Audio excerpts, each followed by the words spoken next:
So, and then also in here, let me go into select multiple. If maybe you've got a bunch of people and you want to do some updating of some sort, these are just bogus names in the list for the most part. But you go in here, select the update selected contacts. And this is where we've made some changes.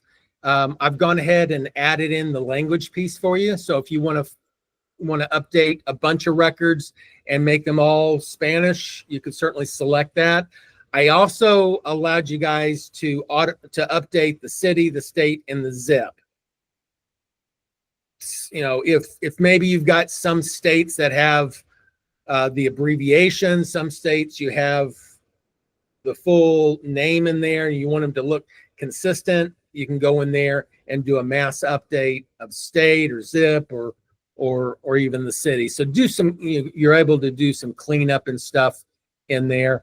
Also, the contact preference I added to the list as well. So these 5 fields have been added to the update area so that you can update. We still have tags and adding and removing of tags.